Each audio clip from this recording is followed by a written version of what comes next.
Bonjour tout le monde, ravi de vous retrouver pour cette émission du 23 mai. Le marché reste toujours stagnant, le Bitcoin toujours sur les 27 000 dollars, l'Ether performe un peu plus que le Bitcoin sur 24 heures, mais finalement on a toujours des altcoins qui stagnent par rapport au Bitcoin depuis des semaines, un Bitcoin qui stagne par rapport au dollar. Il y a quelques exceptions, par exemple regardez sur CryptoBubble RNDR qui performe, Kava aussi depuis 24 heures je crois, je pense que ça doit être 20... Ouais voilà c'est ça, c'est les dernières 24 heures qui s'est mis à performer. Mais sur 7 jours, on a plus globalement TRX et on a également XRP que je ne vois plus également ici. Ah, le voici, il s'affiche à 8% de performance sur la semaine. C'est pas énorme, mais ce sont des très grosses capitalisations, hein, et on a vu que c'était des cryptos qui, graphiquement parlant, indiquaient quelque chose d'intéressant par rapport au Bitcoin. Donc c'est pas étonnant en fait de les voir prendre plus que le Bitcoin et l'Ether en fait sur ces derniers 7 jours. Mais vous inquiétez pas, aujourd'hui justement, on va aller voir d'autres cryptos qui sont dans la même configuration que ces deux-là, mais qui par contre n'ont pas eu encore de bougie verte. Donc ils peuvent encore être aujourd'hui là des opportunités. Je pense notamment à deux cryptos qu'on va regarder tout à l'heure. Alors, je vais commencer cette émission avec BitGet. Je vais vous montrer comment vous pouvez gagner 14 BGB en moins de 5 minutes. Si vous avez déjà un compte BitGet, vous allez pouvoir en gagner 6 finalement. Et si vous n'en avez pas, vous allez pouvoir en gagner 14. Je vais vous montrer comment faire au tout début de cette émission. Ensuite, on va enchaîner avec le Bitcoin et l'altcoin dominance, faire une petite comparaison simple et efficace de ces deux graphiques qui peuvent nous donner des indications sur l'avenir, vous allez voir. Ensuite, on ira voir TRX et XRP très rapidement, les deux cryptos dont on parlait tout à l'heure. On enchaînera avec les cryptos que j'estime à fort potentiel. On a FTM, LRC, Filecoin, CRV, Ocean et Change Finance et Kava, voilà, je l'ai ajouté pour voir un petit peu cette hausse récente, à quoi elle ressemble. Et parmi toutes ces cryptos que je viens de citer, eh bien, il y en a des plus intéressantes que d'autres, certaines qui ont des profils plus risqués que d'autres, qui peuvent avoir de meilleurs rendements aussi. Ce sont des notions qu'on aborde au quotidien, bien sûr, sur la chaîne. Je vous passe la très courte introduction. Pensez à l'abonnement, au like, hein, si le contenu vous plaît. À tout de suite.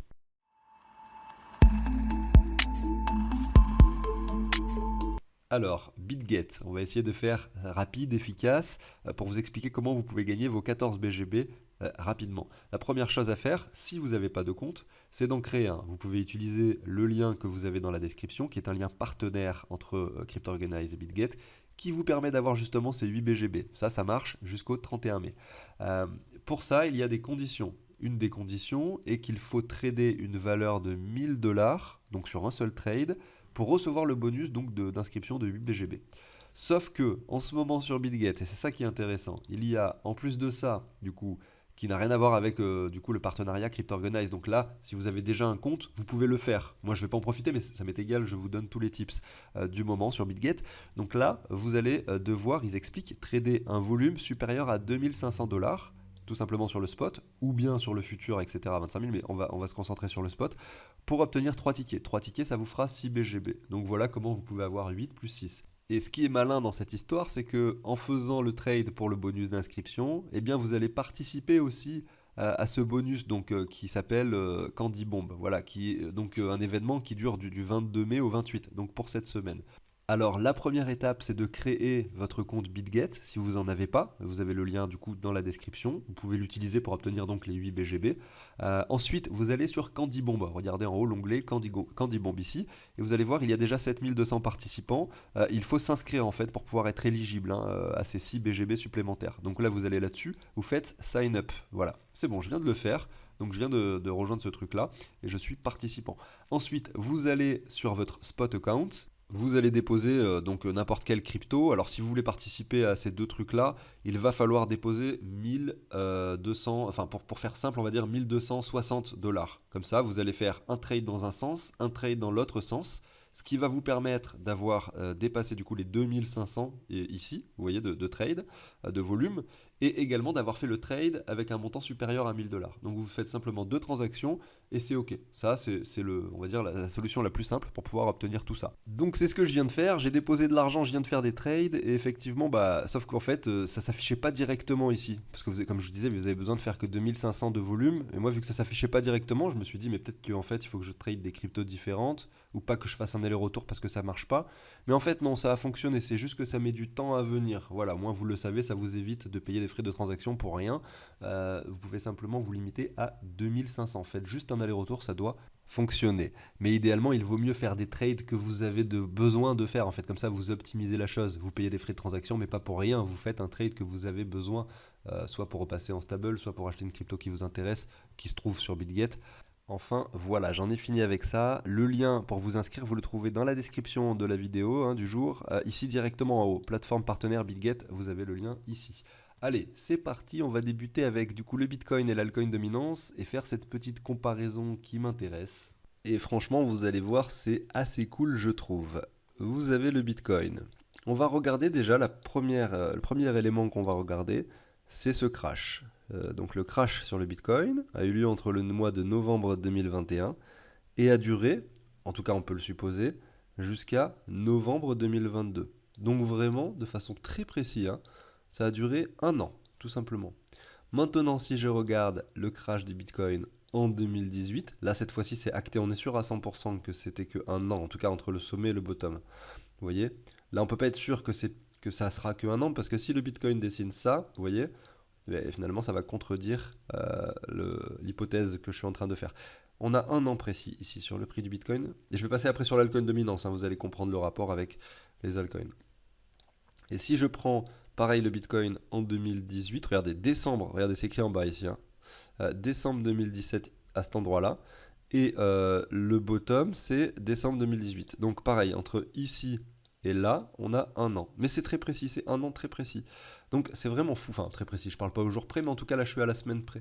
Donc c'est quand même assez fou de se dire que là, et je l'avais pas remarqué avant, alors que pourtant j'en fais des analyses, je pense que je l'avais remarqué, mais je pouvais pas encore me dire que ça c'était le bottom. Maintenant qu'on est en train de performer un petit peu, effectivement qu'on se retrouve vers les 30 000, qu'on est vers les 27, etc., on a plus de chances que là ce soit le bottom, effectivement, et donc cette comparaison maintenant a plus de sens, en tout cas je trouve. C'est pour ça que finalement c'est pas plus mal de la faire maintenant.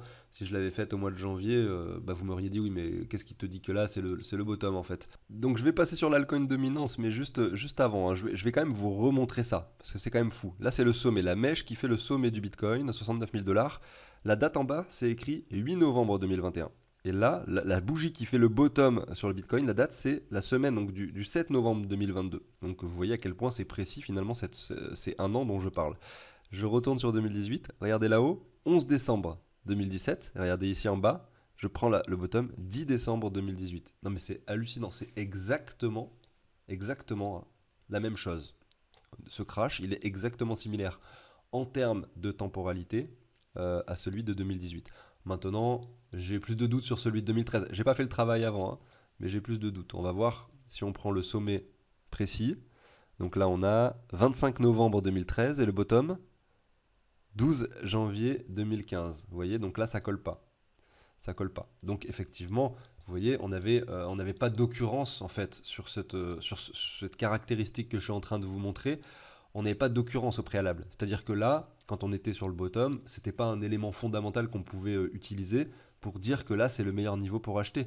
Parce que là, on avait un an, et avant, on avait 2 ans sur le marché précédent. Donc, par quel moyen vous pourriez vous dire que ici, par corrélation, on tombe sur un an, vous voyez? Donc, pour le prochain bull run, on pourra s'en rappeler, finalement, enfin, en tout cas, le prochain crash, je veux dire que ces un an ont été précis à 2 occurrences, vous voyez? Ça ne veut pas dire que ça va se passer la troisième fois, mais au moins, on a un élément. Mais par contre, c'est vrai qu'on avait plein d'autres éléments de temporalité par rapport au halving, également par rapport à plein d'indicateurs long terme qu'on regarde sur Look into Bitcoin. On savait pas, on pouvait pas être sûr à 100%, mais on avait une forte chance de choper un bon niveau en achetant du Bitcoin vers les 15 000 en tout cas. Maintenant, on retourne sur l'altcoin dominance. Et j'ai mis ici donc les 2 points qui représentent le crash du coup, qui a duré un an, hein, j'ai un an pile ici. Donc ça c'est pile poil le crash de 2022. Et ici, j'ai fait la même chose pour le crash précédent, à l'endroit où se trouvait l'altcoin dominance. Et c'est intéressant de constater une chose, c'est que la réelle euphorie qui a eu lieu sur les altcoins en 2018 a eu lieu en fait après, quelques semaines après que le Bitcoin ait touché un sommet. Et en fait, le sommet du Bitcoin c'était là, le bottom du Bitcoin c'était là. Donc vous voyez qu'en fait ça s'équilibre plus ou moins, que les altcoins n'ont pas tant bougé que ça en fait pendant cette période. Hein. Si on regarde entre ici, il y a quand même 30%, j'ai mesuré, hein, 40% de différence parce que c'était plus volatile à l'époque que maintenant. Mais effectivement, vous voyez que c'était assez proche. Et bien là, c'est la même chose. Vous avez ici le bottom du Bitcoin, pardon, le sommet, excusez-moi, du Bitcoin, et ici le bottom du Bitcoin. Donc je trouve ça très très cool hein, parce que on pense, enfin on imagine souvent, et d'ailleurs ça s'avère vrai hein, quand on regarde les prix par rapport au dollar, que les altcoins perdent plus en fait que le Bitcoin en général quand on a un marché baissier. Donc ça c'est vrai, sauf que les altcoins ne touchent pas leur sommet au même moment en fait. Et du coup, eh bien on a ce décalage qui est observable ici. Mais bon, ça ce que je suis en train de dire là, ça a peu d'importance, mais c'est intéressant d'observer qu'en fait si on prend le sommet du Bitcoin, le bottom du Bitcoin sur un marché baissier, eh bien, pendant cette période de temps, on a des altcoins qui se valorisent par rapport au Bitcoin. Voilà. Ça, on le constate sur les deux marchés, en tout cas précédents, enfin l'actuel et le précédent. Moi, ce que je veux vous montrer ici, c'est que ensuite, je vais prendre le nombre de semaines entre ce point-là, alors la semaine du 10 décembre, hein, vraiment le bottom du Bitcoin en l'occurrence, et ici le bottom sur l'altcoin dominance. Eh ben, on a regardé 37, non 38 précisément, 38 semaines. Vous voyez? Je fais en même temps ce travail. Je ne l'ai même pas fait avant, hein, mais je regarde ce que ça donne, tout simplement, par curiosité. Je fais le même travail. Donc là, c'est on avait dit le 7 novembre. Voilà. Et je prends 37 semaines. Où est-ce que j'arrive? J'arrive ici. Voilà. Donc, si en fait, non, je vais mettre un petit trait par là, voilà. Ça veut dire qu'en fait, ici, on a peut-être des altcoins qui pourraient toucher. Alors là, évidemment, je prends beaucoup de pincettes hein, quand je dis ça. Mais en tout cas, cette petite analyse que je suis en train de faire nous montre que peut-être on est très très proche en fait du bottom sur l'altcoin dominance, qui peut-être a déjà eu lieu ici, mais peut-être qu'il aura lieu plus tard. Mais en tout cas, cette analyse nous dit que peut-être ce bottom est très très proche et qu'on aura en fait une jolie alt season qui peut se produire. Et que en fait, si on regarde cette chute que l'on a eue ici, en termes de temporalité hein, par rapport au crash, etc., c'est cette chute que l'on a eue ici. Vous voyez? Qui peut-être est bientôt terminée. Donc, je trouve ça très très cool. Ça faisait des semaines que j'avais peur, en fait, chose dont je faisais part sur la chaîne, effectivement, parce que quand on regarde les halvings et tout ça et la temporalité, qu'on ait cette dernière vague baissière. Mais en fait, je me demande, et c'est ça, c'est là la remise en question que je fais sur cette analyse que je suis en train de vous montrer ici, je me demande si cette vague baissière finalement, c'est pas en fait cette vague baissière là.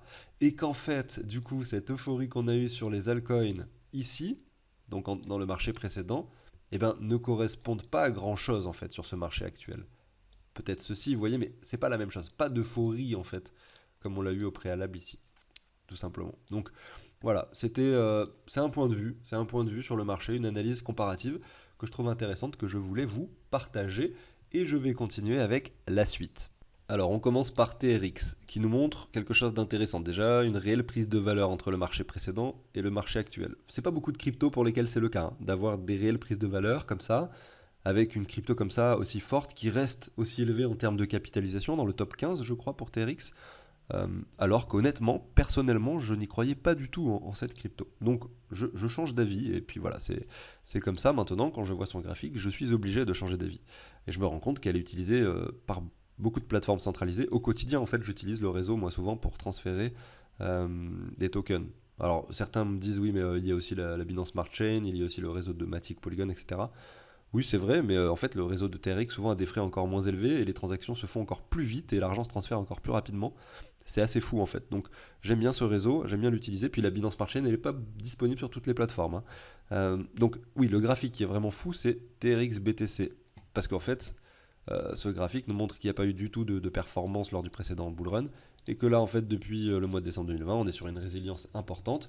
Je vous en ai parlé, donc là je suis en weekly quand on était par ici il y a quelques semaines, j'en ai encore parlé la semaine dernière, on voit cette performance, on est plus à grand chose de revenir de rejoindre cette ligne, on verra ensuite si on peut finalement casser ce canal hein, sur TRX, tout simplement pour pourquoi pas avoir une envolée en fait, hein. Parce que sur le long terme on observe que la cassure en fait de cette ligne horizontale que je vous dessine ici avec des petits ronds, voilà, si on casse cette ligne horizontale par le haut, clairement, c'est vraiment très très bullish pour ce token qui stagne aux alentours des 6, 7, 8 centimes depuis déjà très longtemps, voilà, qui était à 7 centimes la semaine dernière.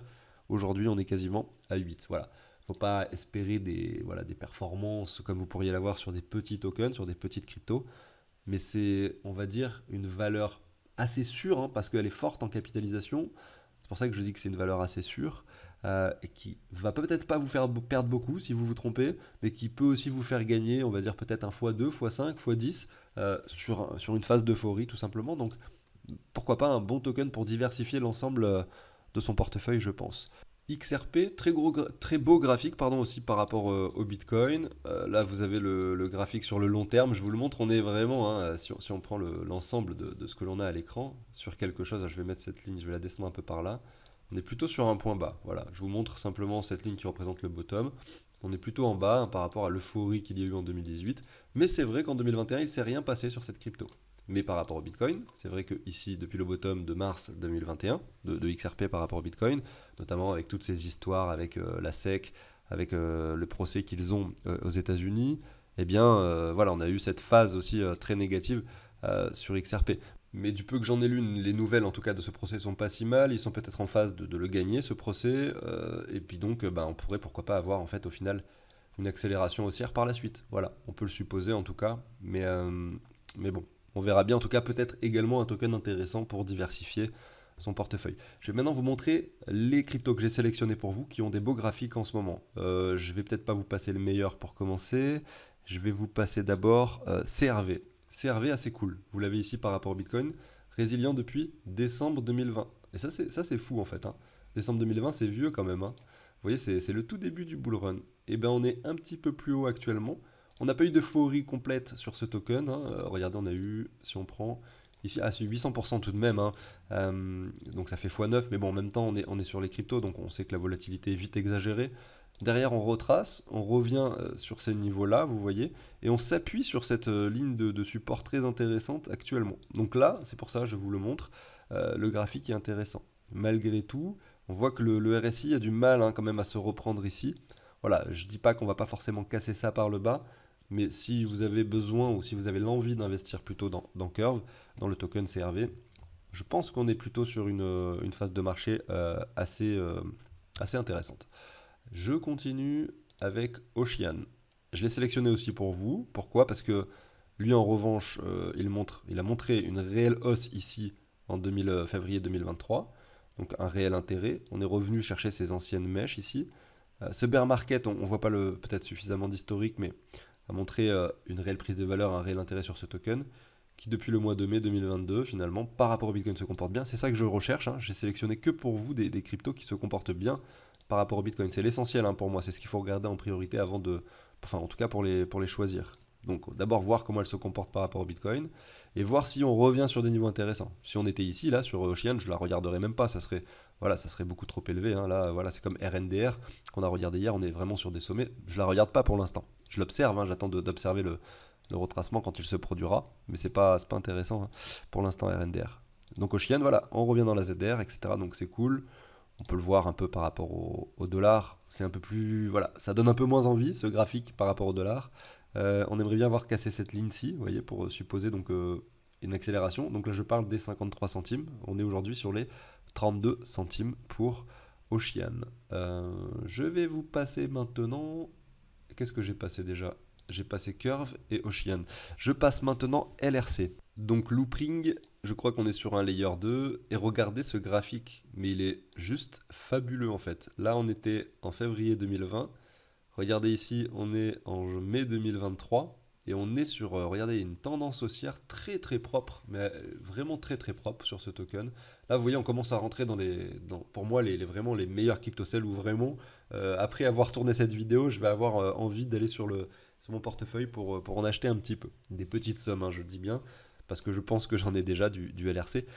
Mais là, en tout cas, ce graphique est très propre. Ça veut dire qu'on va rebondir dessus? Pas forcément, j'en sais rien, j'en ai aucune idée. Mais là, vous voyez qu'on a une tendance baissière qui ralentit. Vous voyez, est-ce qu'on peut comparer ça à une autre tendance baissière? Vous voyez la tendance baissière ici qui ralentissait également. La tendance baissière ici, vous voyez, qui nous montre une réelle euphorie pour finalement nous dessiner quelque chose qui ne fait pas de bottom et qui s'appuie en fait, hein. C'est ça qui est intéressant, s'appuie sur cette ligne diagonale. Donc on est dessus précisément actuellement. Est-ce que ça veut dire qu'on peut avoir, pourquoi pas, un réel rebond dessus? Moi je verrais bien un rebond qui revient également sur ces mèches, vous voyez. On est cette sorte de canal en expansion pour ensuite revenir tester cette ligne. Voilà, j'ai l'impression hein, que là on a un très très joli point d'achat sur LRC. Donc petite pépite, en tout cas graphique pépite. Moi je parle souvent de graphique, je parle pas de crypto pépite parce que ça je ne sais pas les décerner. C'est-à-dire que allez vous dire le prochain meme coin qui va faire fureur. Honnêtement, c'est difficile, je pense que personne n'en est capable d'ailleurs. Mais en tout cas, là, on a de l'historique, on a des bougies, on a un graphique qui nous donne des informations et qui nous dit, voilà, LRC, pourquoi pas potentiellement un investissement aujourd'hui. Donc ça, c'est la première crypto pépite en termes de graphique que je voulais vous montrer. La seconde, c'est FTM.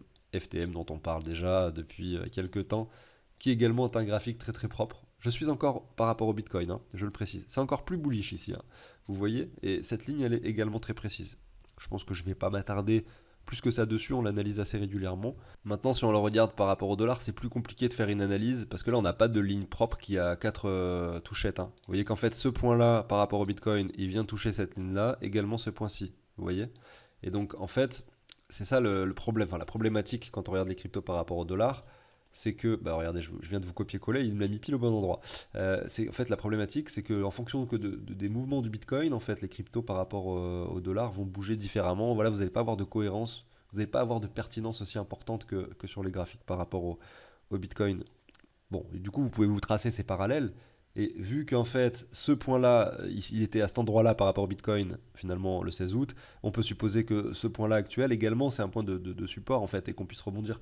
Donc, est-ce qu'un investissement aujourd'hui avec des dollars sur FTM est intéressant? J'ai tendance à dire oui, mais en même temps, c'est vrai qu'on aurait préféré le voir ici vers les 24 centimes. Mais peut-être qu'il ne vous offrira pas cette opportunité. C'est là tout le dilemme, en fait, quand on investit.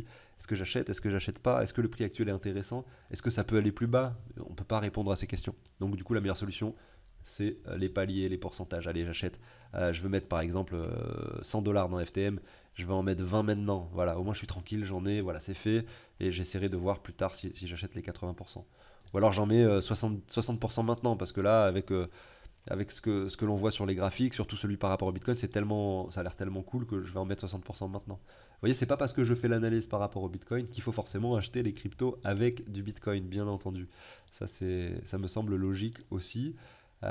Voilà, donc là, les deux crypto pépites que je voulais vous montrer, LRC, FTM, les deux graphiques pépites en tout cas. Après, j'avais mis Filecoin pour vous montrer, mais c'est moins intéressant. C'est plus risqué en fait. Regardez, le Filecoin actuellement, il est plus bas que ses prix qu'il avait en 2019. Vous voyez, donc on a une tendance de fond baissière en fait. C'est ça qui est assez décourageant. Ça ne veut pas dire que ça ne va pas monter par la suite, mais on constate du coup le graphique que je viens de vous montrer juste avant là, que par rapport au Bitcoin, on est sur un plus bas et que par rapport au dollar, on revient sur les mêmes prix qu'ici en 2019. Donc tout ça en fait, c'était que de l'euphorie excessive. Voilà. C'est pas les graphiques que j'aime voir. Enfin, en tout cas, c'est pas les graphiques où on peut se dire pour le long terme. Effectivement, on peut avoir quelque chose de très positif, vous voyez. Parce que le Bitcoin depuis 2009, lui, il fait ça en fait. Si vous regardez son graphique, il fait ça vraiment. Vous le mettez en logarithmique parce que pour l'observer en fait, mais il a vraiment des grosses phases haussières et il retourne pas sur les prix précédents. Même si de plus en plus il y revient parce que sa capitalisation est tellement forte que sa volatilité en est réduite. Mais pour le Filecoin par exemple, directement, première phase haussière, ok. Première phase baissière, voilà, pas ok. On revient sur les niveaux précédents, pas de prise de valeur. C'est embêtant. Ça ne veut pas dire que ce projet n'a pas d'avenir, ça veut dire que là, le graphique m'embête un petit peu pour imaginer un investissement à long terme. Il est pas très très propre. Mais bon, j'en ai quand même, hein, et je vais le garder bien sûr parce que c'est pour moi le leader des projets cloud storage, donc évidemment que je ne vais pas abandonner mes Filecoin pour autant. Peut-être que l'euphorie était tellement trop importante qu'en fait cette chute était inévitable. Peut-être qu'en fait on attend la sortie de produits qui fonctionnent beaucoup plus et qui peuvent permettre l'adoption massive pour avoir en fait une hausse euh, qui n'est pas de la spéculation mais une réelle prise de valeur, comme ça a été le cas sur le Binance Coin par exemple lors de la sortie de la Binance Smart Chain ou des choses comme ça, vous voyez.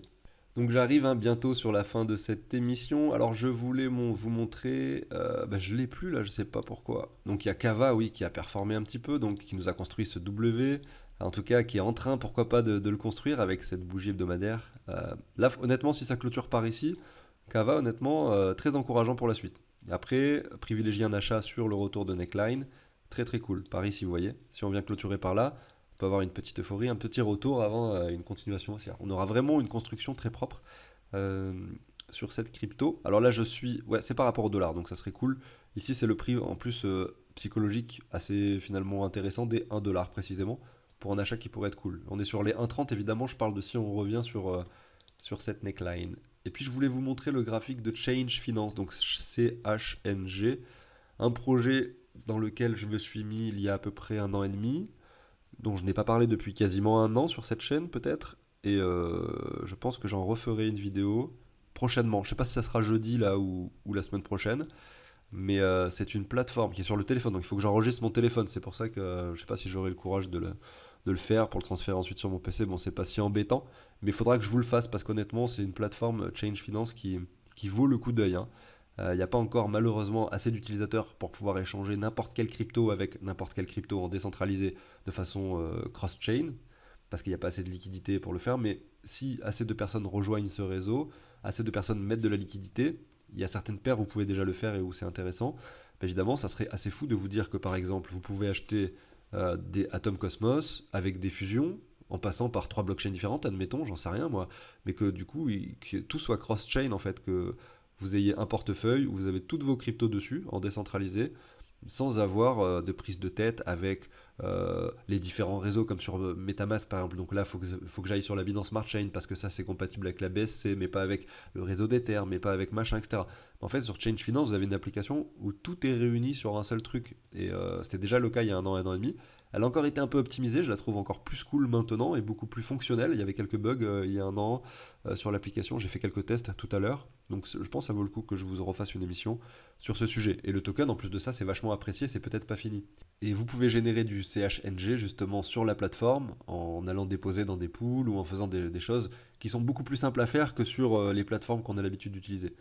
C'est ça qui est un peu étrange, c'est que la plateforme à la fois semble difficile et on a du mal à trouver les choses sur Change Finance. C'est pour ça que malheureusement il n'y a peut-être pas encore d'adoption et qu'il va falloir qu'ils améliorent un peu ça pour que ça puisse fonctionner.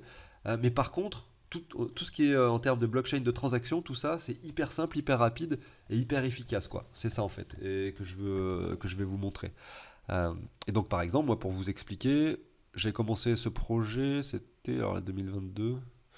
Ouais, on était par là, hein, je sais pas exactement, c'était vraiment le début du change, hein, je pense, hein, du CHNG, en fait, et j'en ai généré à peu près 2800, je crois, donc je dois avoir 300 dollars de CHNG maintenant, que j'ai obtenu en allant, du coup, stacker du Fusion, parce qu'en fait, c'est un projet qui fonctionne grâce à la blockchain qui s'appelle Fusion, FSN, hop, Fusion, bah en fait, il y est même pas là sur le FSN, ouais, si, il est là en fait.